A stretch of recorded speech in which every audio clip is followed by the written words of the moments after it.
Please give it up one more time for the Heidi Tidies drum line.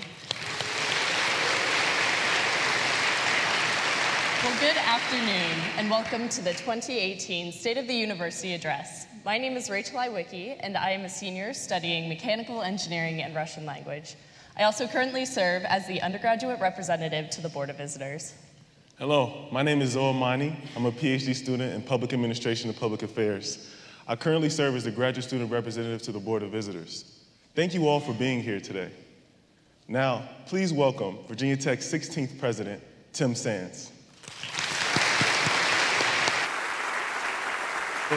Thank you, Zoe.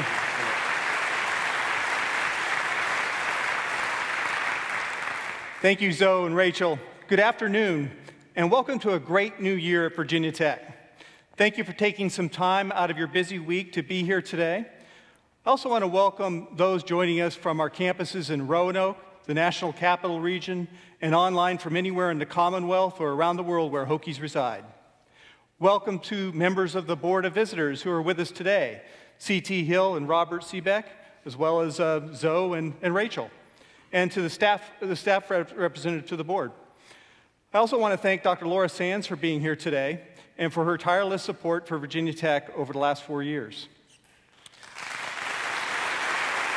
Thank you. We are very pleased to welcome the Mayor of Blacksburg, Leslie Hager-Smith, and Vice Mayor Susan Anderson.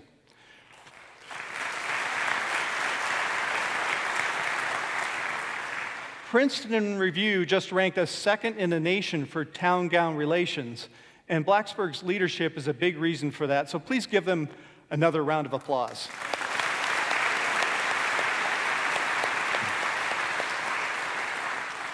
Welcome to the Corps of Cadets, and thank you to the Heidi Tidies for that outstanding opening performance. It's got us revved up for tomorrow. Thank you.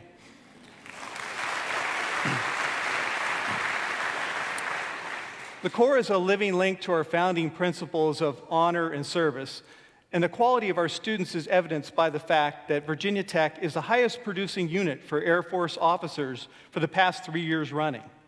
We have been the top source of nuclear engineering officers for the Navy for the past 5 years, and the top university for Navy SEAL candidates for the past 2 years. The Corps of Cadets' commitment to service goes all the way back to our founding, more than a century ago. They inaugurated the spirit of ut prosum, which is now a living motto for our entire campus. General Fulhart, thank you for your inspiring commitment to developing the next generation of global ethical leaders. And thanks to all of our veterans among our faculty, students, and staff who have already served, as well as those among our Corps of Cadets who have made a commitment to place country above self, knowing they may be risking their lives. That commitment, yes.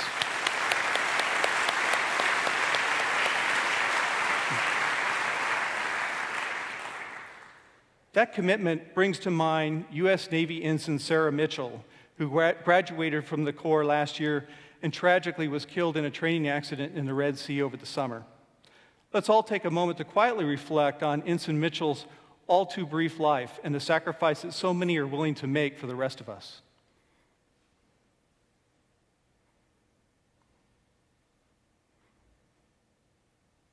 It will be an honor to add Sarah's name to the ut prosum pylon later this year.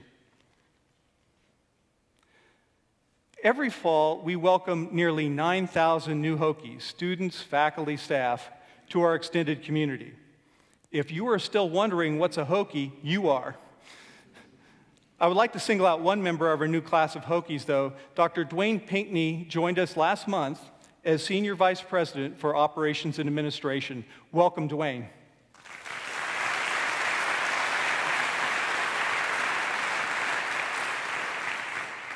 And in about a week, we'll be welcoming Brian Gary as our new Vice President for Human Resources. I want to offer a special welcome to the Virginia Tech Carilion School of Medicine. This past July, the School of Medicine officially became Virginia Tech's newest college. This is a busy time for our medical students. The first and second year students are in clinical skills training this afternoon, and the third and fourth years are involved in hospital and clinical rotations. Fortunately, fourth-year class president Andrew Barr is able to join us this afternoon and represents VTC along with Dr. Aubrey Knight, Senior Dean for Student Affairs.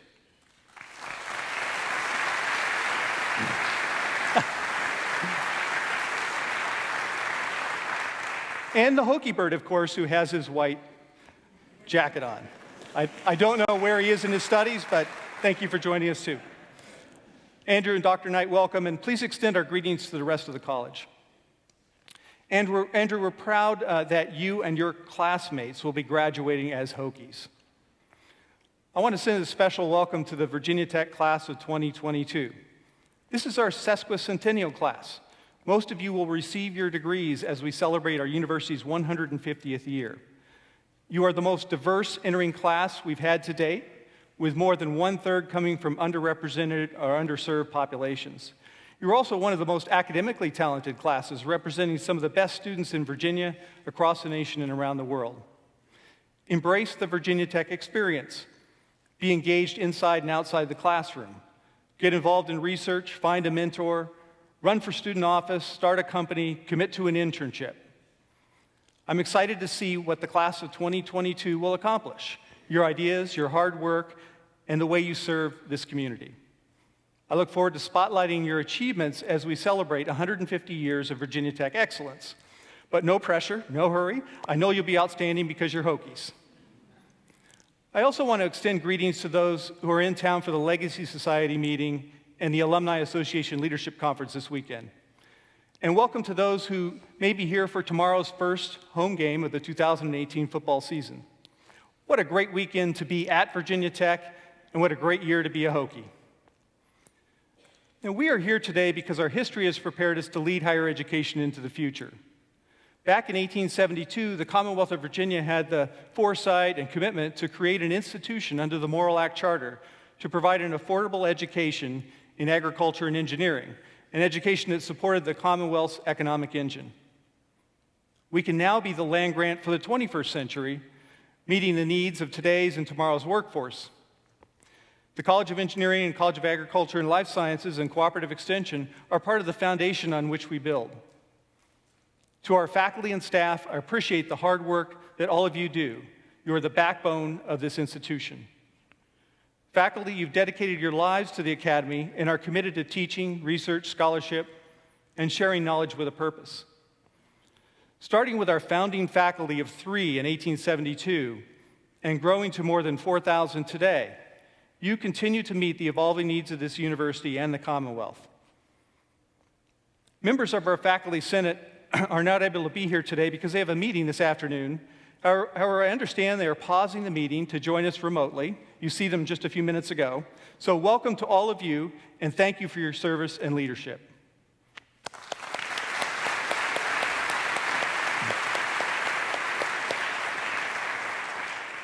I want to especially thank those of you who are engaged in research.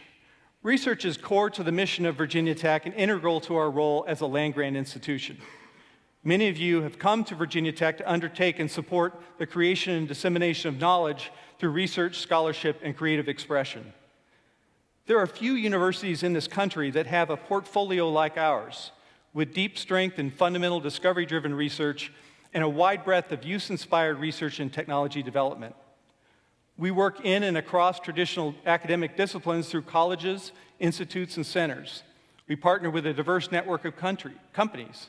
We are currently ranked number 22 in industry support in the U.S., and we're one of the select group of universities that support strong partnerships with nearly all sectors of the federal government, from the Department of Health and Human Services to the Department of Agriculture to the Department of Defense. Our partners come to us because we have one-of-a-kind facilities, our research are leading experts that value our partners' goals, and because they love our students. Thanks to the hard work and persistence of many, our research environment is ahead of the curve in promoting and investing in interdisciplinary discovery. Research creates growth and impact, raises the university's profile, and helps us recruit and retain the best talent, faculty, staff, postdocs, graduate students, and undergraduates. You are all a key part of the research engine, supporting scholarship and even philanthropy. Many of the best things happening at Virginia Tech start with research. It's the fuel that powers our aspiration to become a top global university, and is a catalyst for economic prosperity in the communities we serve. And while we celebrate our research achievements, we know that groundbreaking moments aren't always marked with grand speeches. Alexander Graham Bell's famous first words into the telephone mouthpiece on March 10, 1876, were not especially remarkable. "Mr. Watson, come here, I want to see you." But they signified a world-changing moment. We don't actually know what the first email said because the inventor, Ray Tomlinson, who sent the test message to himself in 1971, can't remember exactly what it was. That's a reminder to our future inventors, take good notes. The historical record may also note the words spoken by 2-year-old Jack Smith 1 month ago in Montgomery County, Virginia. "Airplanes brought me a popsicle." This marked the first long-distance residential drone delivery in the United States by Alphabet's Wing and the Virginia Tech Mid-Atlantic Aviation Partnership. Jack's words signify how far and how fast the digital revolution has advanced. Our cyber-physical systems, all the distributed, interconnected devices that make up the Internet of Things, are exploiting vast amounts of data, learning from experience, making and informing decisions, and changing the way we communicate, move, shop, work, and play. The pace of change is unmatched by previous such tech revolutions. It took 140 years for Mr. Bell's discovery to become the smart device you have in your hand today. Things are moving a lot faster now. Our systems of finance, education, healthcare, and transportation are straining to keep up, and our laws, regulations, and public policies are becoming unmoored from reality. The truth is, the world's not ready for Jack's popsicle. But like it or not, the popsicles are coming and a whole lot more.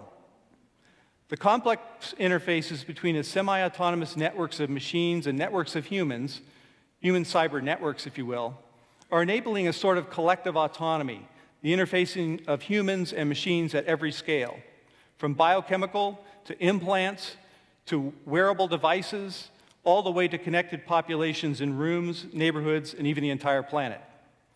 The most familiar example is GPS routing.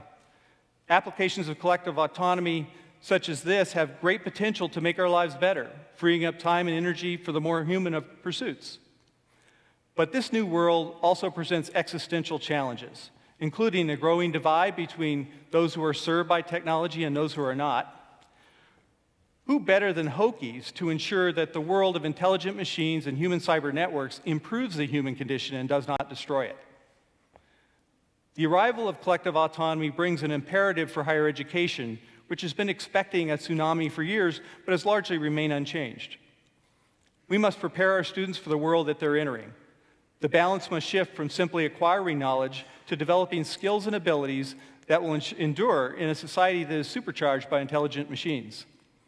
Those skills and abilities include effective communication, empathy, intercultural competency, reducing data to actionable information, dedication to keeping abreast of technology, and mastering of knowledge in one or more fields through continuous learning. Higher ed must also support the retooling and retraining of the workforce that will be displaced by collective autonomy. This means careers in designing, building, training, and protecting autonomous systems, as well as careers that demand interpersonal and entrepreneurship skills that will support human needs and activities that are enabled as free time and resources increase. Everything else is subject to massive disruption, and higher ed must be ready to adapt quickly. Higher ed must use the best of this revolution to create the right environment to teach and build the necessary skills. Teamwork is moving to the core of the educational experience. Students need the freedom to move and learn anywhere while still feeling connected to their community. Students want to learn collectively with others and have the ability to use adaptive, individualized machine-assisted learning. If all this sounds familiar, it's because we've been talking about these things for the last 4 years. Virginia Tech is adapting to meet these challenges, and we're in a position to lead. This is what Envisioning Virginia Tech Beyond Boundaries was created to address. We are at the forefront of the instruments of human cyber networks and collective autonomy. Our researchers lead the nation in autonomous vehicles on land, sea, and air. We help deliver Jack's popsicle. We are modeling and simulating entire populations and global systems. We are developing security, for cyber-physical systems and leading the exploration of human decision-making at the biomolecular level. And we are taking a humanistic approach to understanding the impact of technology on individuals and communities. Last week, I had the pleasure of participating in the official launch of the Center for Humanities, led by Professor Sylvester Johnson, which will support a human-centered approach to innovation and discovery across the university. The shape of the university is evolving to meet these challenges and opportunities. Rooted in our history and foundational principles, our destination areas are creating additional cross-cutting transdisciplinary structures to complement the Institute's interdisciplinary programs. Destination areas and pathways general education programs allow students, faculty, and staff to take on these grand challenges while remaining grounded in the disciplines. Initiatives such as the Academy of Integrated Sciences in the College of Science, the Center for Humanities in the College of Liberal Arts and Human Sciences, and the Apex Center for Innovation and Entrepreneurship in Pamplin all live in colleges but serve the entire university. The Graduate School's Leadership and Interdisciplinary Graduate Programs, or IGEPs, ensures that we can attract top global talent in emerging interdisciplinary themes. And a new Calhoun Honors Discovery Program will serve as an incubator for our Beyond Boundaries future in problem-based discovery and learning with highly engaged partners. We are changing the physical structure of the universe as well. Not quite yet. The university. We'll get to that. But the university is changing to grow where our key partners are located, including Blacksburg and the Corporate Research Center, the Virginia Tech Carillion Health Science and Technology Campus in the Roanoke Innovation Corridor, the Tech Center in Newport News, the Global Center for Automotive Performance Simulation in Southside, the Agricultural Research and Experiment Stations distributed across the Commonwealth, the Steger Center in Ticino, Switzerland, BT India, research programs in Botswana, and of course, our urban living laboratory of the National Capital Region, just to name a few.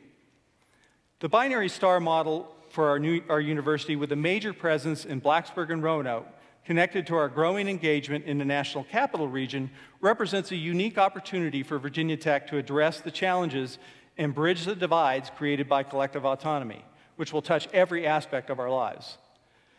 With those thoughts as a backdrop, I want to take a few minutes to talk about our remarkable progress in research, the transformative power of advancement, our commitment to inclusive VT, new heights for athletics, and the growing impact of our presence in Roanoke and the National Capital Region.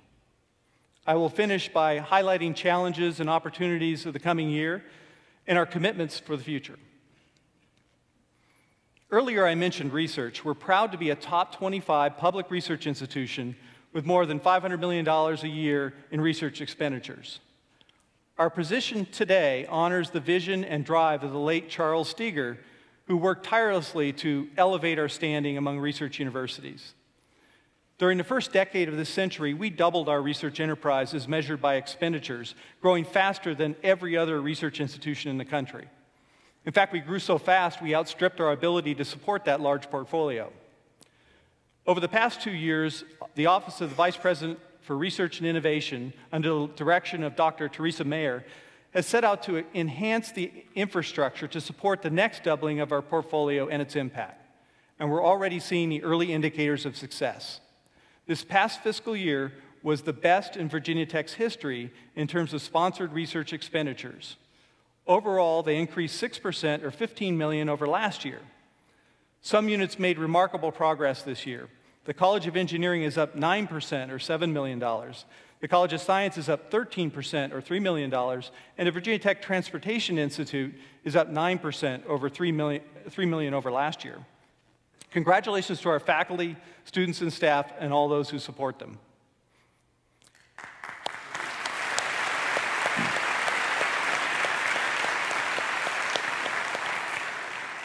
This year, Virginia Tech also had a record number of faculty receiving the National Science Foundation Career Award to fund their research. This is considered the NSF's most prestigious early career award. It is given to faculty who have the potential to serve as academic role models and leaders in research and education. In recent years, we've typically had about 7 faculty members receive this award. In 2018, we have 16, for a total of more than $4.4 million in grant funding. By the way, Virginia Tech has the highest total number of active NSF Career Awards in Virginia with 41. The runner-up has 23. Their research projects include coastal erosion and sea level rise, cybersecurity, and developing computers that work like our brains.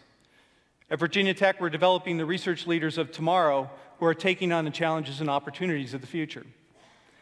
The NSF also has a research initiative underway to develop smart and connected communities. One of our researchers has received nearly $1 million to develop resilient water systems.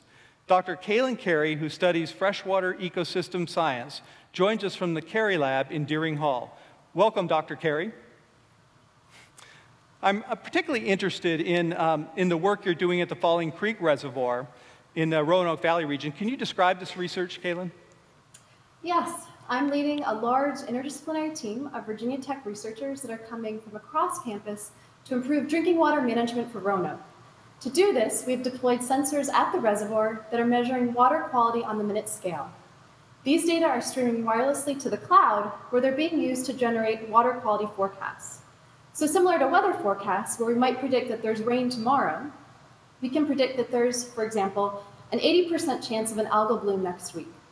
This is critical information for managers because once they have this information, they can make decisions today to prevent that algal bloom from occurring. Our water quality forecasting system is the first of its kind and is a model for other drinking water systems globally. How is water science evolving at Virginia Tech as a major multidisciplinary initiative? Virginia Tech has recruited incredible talent in the water sciences. There are over 100 faculty studying freshwater here. For example, in our project, we have computer scientists that are developing novel cyber infrastructure for running our forecasts. We have engineers that are developing new and better ways to monitor water quality. And we have social scientists that are studying how best to get those forecasts to the managers. This is just one project of many across campus in which researchers are coming together to tackle real-world water problems. Where does it fit within the global system science destination area? Ensuring the sustainability of our water supply is a complex global challenge, and we need to bring people together to how best to train our students to tackle these problems. The overarching goal of my research is to improve drinking water for the Roanoke region, yet our forecasting system is now being shared with water utilities and water supplies across the globe. And I think that this project exemplifies Virginia Tech's mission as a land-grant university operating at the global scale, and I'm thrilled to be part of a team of scientists working together to make it happen. Thank you, Dr. Carey. That's fantastic.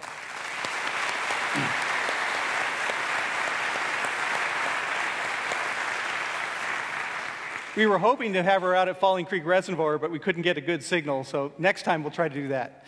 Dr. Carey's work is an example of how destination areas and strategic growth areas are combining VT-shaped learning and discovery with disciplinary strength in the land-grant mission. Global system science is an example of a destination area that exists at the convergence of public health, animal health, and environmental health. We are now in the second year of implementing our initial destination area, and faculty recruitment is proceeding well. I want to thank Interim Provost Cyril Clark for leading this work as we continue to advance the development and implementation of the Beyond Boundaries vision.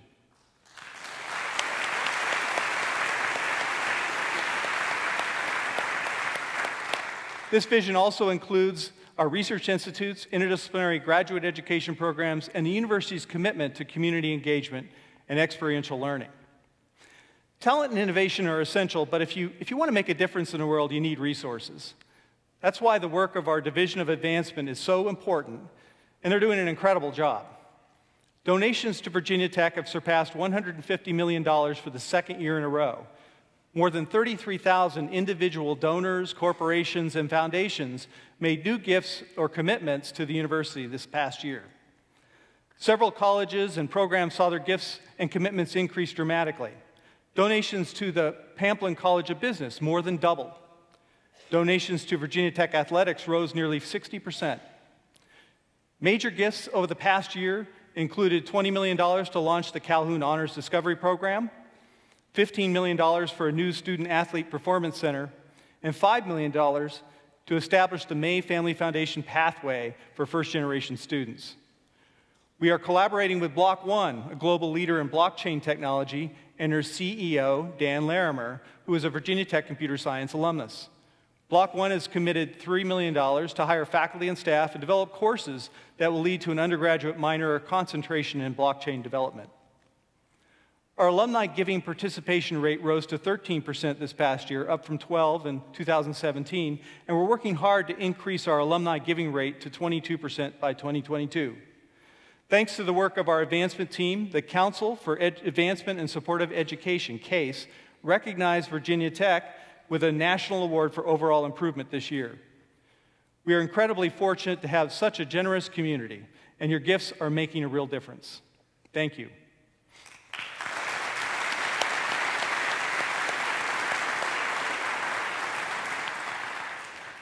Our Beyond Boundaries Scholars Program, for example, is currently supporting the success of more than 200 underrepresented and high-achieving students.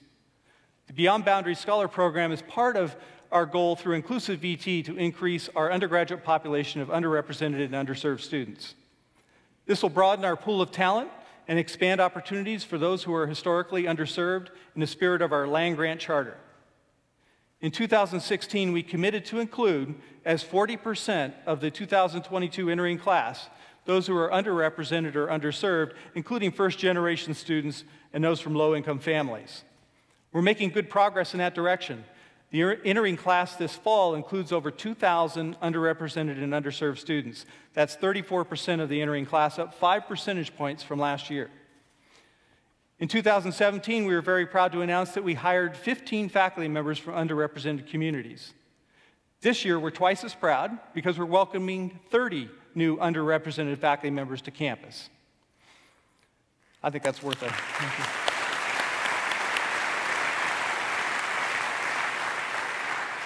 And we need to recognize individuals such as Irving Pedrew, Charles Yates, Marguerite Harper, Linda Edmonds Turner, and others who had the courage to be the first Black men and women to come to Virginia Tech and pave the way. We can now attract diverse faculty, staff, and students from all over the world and welcome our most diverse class in our history. And we're continuing to work to remove barriers for both students and faculty and staff and create a more diverse and inclusive environment. That includes developing more childcare options. 2 years ago, Virginia Tech partnered with Blacksburg and Christiansburg, Montgomery County, New River Community College, Carilion Clinic, the Corporate Research Center, and several businesses to form the Alliance for Better Childcare Strategies, cleverly known as ABCs. The goal is to increase the availability of high-quality childcare, increase the quality of current childcare centers, and enhance accessibility. We will have increased the availability of childcare by 20% this November with the addition of 2 new centers. We are increasing the quality of our childcare workforce with scholarships for individuals seeking Child Development Associate credentials. We began fundraising for these scholarships this past spring. And last month, our Board of Visitors approved paid parental leave, which is a big step forward.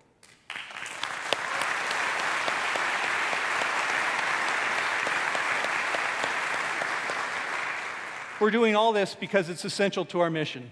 We need to attract and retain the best students, faculty, and staff from the broadest possible talent pool if we're going to deliver the diverse, high-quality experience our students need and that employers expect. Thank you for continuing to support Inclusive VT. Our second Gallup survey, conducted last fall among undergraduate students, affirms the value of the Virginia Tech experience and the importance of improving inclusion and diversity. Overall, Virginia Tech students are more likely than their peers to be engaged with school, involved in co-curricular activities, and thriving in all elements of well-being. The percentage of Virginia Tech students who strongly agree that their fellow students look out for one another is more than double that of college students nationally. That being said, Black and LGBTQ students were less likely to say this is a good place for them. We need to change that experience, and Inclusive VT is actively engaged to make sure all Hokies feel that this is home. Speaking of thriving, congratulations to Virginia Tech Athletics for achieving their highest ever finish in the Learfield Directors' Cup competition. The competition measures overall success in collegiate athletics. This year we finished 28th in the nation, the first time we've made the top 30. I'm proud but not surprised to see that Coach Justin Fuente is on the watch list for the Bobby Dodd Coach of the Year Award in 2018. And after last Monday's win at Florida State, no one else should be surprised either.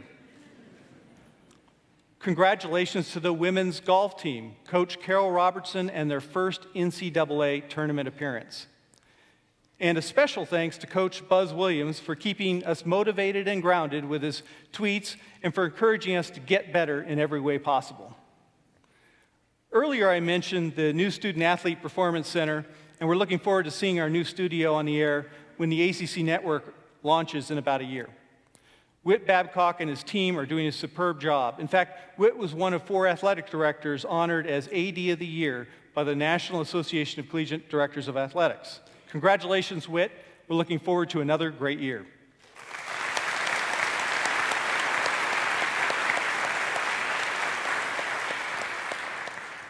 Earlier, I mentioned our partnership with Carilion Clinic and a developing health science and technology campus in Roanoke.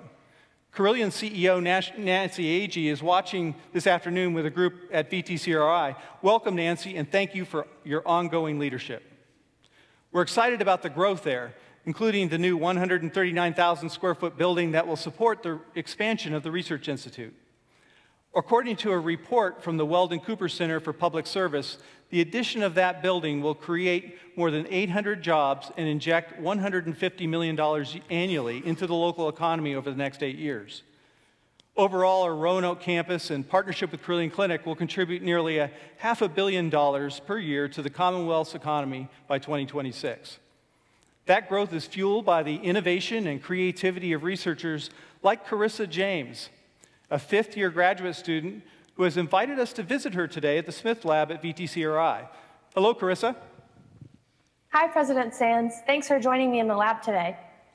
Carissa, I know the Smith Lab is focused on health, and your research is currently aimed at heart disease, which has been the nation's #1 killer for almost a century.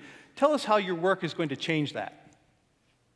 We've known for a long time that heart cells talk to each other using electrical signals, and that's what allows the muscle to beat rhythmically about every second or so. In a patient who's suffering from cardiovascular disease or who's had a heart attack, those electrical signals can't pass between cells, and that's what causes the irregular heartbeat. What our lab has discovered is a novel protein isoform that actually restores that communication, and we can use that as a drug target to repair the damaged heart. From your perspective, how is VTCRI unique? Why did you decide it was a place for you to try and make a difference?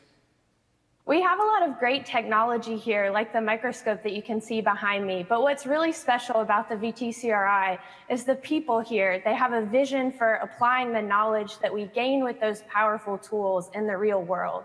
And because of the open and collaborative environment that we have here, researchers like me can work with people from different backgrounds and diverse skill sets to actually make that happen. And that's why we'll be able to translate our basic findings into real cures, and that's why I'm here. Thank you, Carissa, and we're all cheering you on, so we're looking forward to seeing the results of your work. Thank you for joining us.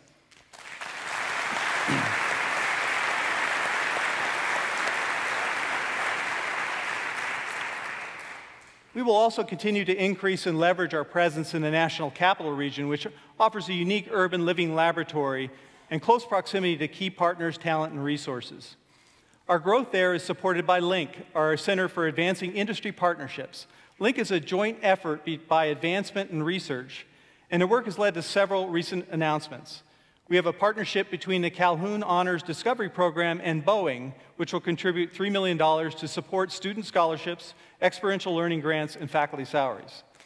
And we have an agreement with the Arlington-based company DeepSig to develop artificial intelligence technology created by Virginia Tech to protect wireless devices, essentially an element of collective autonomy that I spoke about earlier. Earlier this year, Virginia Tech was selected to lead the Commonwealth Cyber Initiative, or CCI. CCI will build on an ecosystem of cyber-related research, education, and engagement to position Virginia as a world leader in cybersecurity at the nexus of data, security, and autonomy. We were ready for this opportunity because of work of people like Dr. Charles Clancy, the director of the Hume Center. Dr. Clancy joins us from the NCR to tell us a little more about the work underway there. Welcome, Charles. Thank you. Now, could you describe briefly the Hume Center's progression from a mission to develop leaders in national security to its role today as part of the Integrated Security Destination Area? I joined Virginia Tech in 2010 to help launch the Hume Center because I was really inspired by the mission that it seeks to achieve. At its core, we're focused on experiential learning and research opportunities for students interested in pursuing careers in national security. Whether it be working as an engineer for an aerospace company or as an analyst at the CIA, we have a wide range of programs to help students prepare for careers in these areas. The Integrated Security Destination Area has been a really exciting opportunity for us, and we're excited to play a key role in the building of that ecosystem.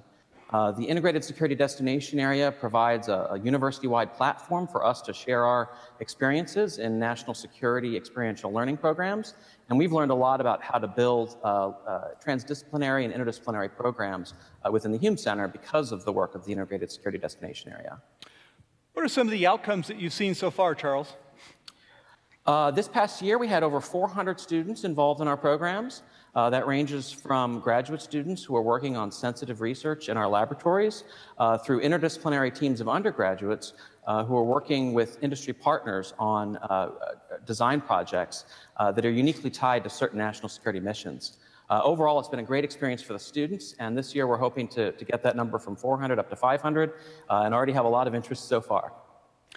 Great. What can we expect to see develop with the Commonwealth Cyber Initiative? Well, as you mentioned, the Commonwealth Cyber Initiative is a major investment by the state in cyber in the Commonwealth. And the Hume Center is excited to be part of that investment. We expect that in the coming years, we'll be building an innovation hub in Northern Virginia that will connect to spoke sites throughout the Commonwealth at other partner universities. And the goal really is to drive innovation, startups, and technology commercialization across the Commonwealth. Right now, we're building a world-class team of researchers to execute on programs that sit at the intersection of cybersecurity, connected technologies, and artificial intelligence, three areas that will be critical to our sort of techno-society in the future. Personally, I'm excited about opportunities for students within this ecosystem, ranging from getting the opportunity to work on these cutting-edge research problems to potentially interning with startup companies that are part of our ecosystem, and also the ability to maybe even start companies of their own in this area. Overall, it's a really exciting time to be at Virginia Tech. Thank you, Charles.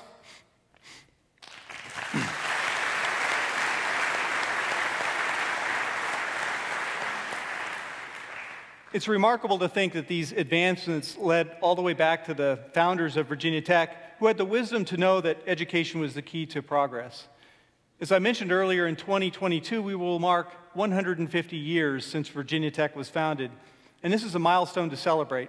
I've asked Vice President Charles Flieger to identify a campus-wide team to guide the planning for a year-long celebration of our sesquicentennial and our proud history of serving the Commonwealth of Virginia. We celebrated our 125th anniversary with a giant cake, and I won't ask who was there, but we'll see by the reaction.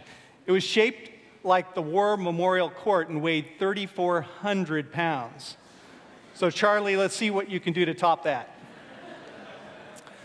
As we plan to celebrate our anniversary, we also need to think about our aspirations for the university in 2022. What kind of university do we envision in 4 years when today's sesquicentennial class will graduate? Or we could ask, what kind of university will best serve the Commonwealth? A university that is affordable and accessible. We need to manage the cost curve and bring down undergraduate debt. About half of our students graduate with debt. The average amount is about $30,000. While their default rate is very low because they make good salaries, we need to do better. Part of the solution is embedding in partnerships with employers. Every Hokie should graduate having completed a substantive experiential learning program. Correctly designed, these experiences eliminate debt, develop professional skills, and open the door to multiple career or postgraduate educational options. I'm committed to making sure that Virginia Tech takes a national leadership role in breaking down the barriers between college and career in a manner that is scalable to the entire university. For our research impact to grow, we need to compete successfully to attract and retain talent. Our faculty salaries are ranked in the 35th percentile of our peers, up from 17th percentile, but far from where they need to be. We must correct this competitive disadvantage that threatens our ability to retain the talent that we attract and develop. We also need to transform our research support infrastructure. As we grew the research enterprise over the first decade of the century, we outstripped our capacities to support this mission-central enterprise. Vice President Mayer, Provost Clark, the deans, and the institute directors have started the process of enhancing our infrastructure to support the next wave of growth. As I mentioned earlier, LINC, our Center for Industry Partnerships, is up and running under the expert direction of Brandy Salmon. LINC will be joined by a new initiative called Launch, which is spinning up as we speak. Launch will provide support for new ventures, including faculty-led startups, working together with Virginia Tech Intellectual Properties, which continues to manage our intellectual property assets. We are enhancing our scholarly integrity, research compliance, and sponsored program functions to support one of the most comprehensive research programs in the nation and align our growth in health sciences and technology. We just announced a new proposal support team known as VT FAST. The role of VT FAST is to provide support that reduces the burden of proposal preparation on our faculty investigators. Last year, we started the VTC Innovation Fund with Carilion Clinic, which invests in rapidly growing companies to create long-term value within the Virginia Tech and Carilion Clinic ecosystems. And the Apex Center for Entrepreneurship and Innovation is serving our student entrepreneurs and innovators by engaging our alumni to collaborate with future generations of Hokie leaders. I know all of this change can be disruptive and confusing, but hard work and bold change will create the foundation for doubling the size of and impact of our discovery and innovation enterprise. This is core to our mission as a research university and critical to the economic health of the Commonwealth. How do we get there? Public funding for higher education is not our entitlement. State appropriations per student have plateaued. Virginia is 42nd out of 50 states in funding per student. Our in-state, out-of-state mix is constrained. Changing government policies may further impact enrollment, especially for international students. So you might ask, if public funding and government regulation is so challenging, then why is Virginia Tech doing so well? We always have to remember that quality and affordability are lagging indicators. Complacency about public support will eventually drag down all of our institutions. We must continue to make the case that what we do matters to our communities, to the nation, and to the world. And we must heed the collective wisdom that is clearly demanding change. And while we are doing well now, just being good is not enough to accomplish our mission. We must commit to being exceptional. Our forebears had a bold vision for this university, and so do we. Our future is in our own hands, and if we have the same grit and determination as those who came before us, and I know that we do, we will succeed. We commit to becoming the leading global land-grant research institution, preparing to address tomorrow's challenges and the Commonwealth's needs by attracting talent to Virginia and distinguishing our approach through deep partnerships and a commitment to complementing disciplinary expertise with a transdisciplinary framework for discovery, learning, and engagement. We commit to supporting our faculty and staff talent through competitive compensation, providing an intellectually stimulated environment, attention to wellness, and assuring opportunities for professional development. We commit to continuous advancement toward an inclusive, accessible, and affordable university that lives by our principles of community so that all feel that this is home. We commit to expanding our footprint within Virginia and beyond so that our impact on the Commonwealth and the world can be magnified and the experience of our students, faculty, and staff can be enriched. And we affirm and strengthen our commitment to our motto, ut prosum, because this is who we are and how Virginia Tech distinguishes itself. This fall, we will continue a conversation started by Dr. Minna Pratt-Clark about the ut prosum difference and the opportunity it creates for diverse views, ideas, and perspectives to enhance and promote excellence. This conversation is central to our strategic planning process, and you'll be hearing more from Dr. Pratt-Clark and the Strategic Planning Steering Committee in the coming weeks. We need to make these commitments because 2-year-old Jack Smith is growing up in a world where airplanes bring you popsicles. What else will be possible in the world of collective autonomy?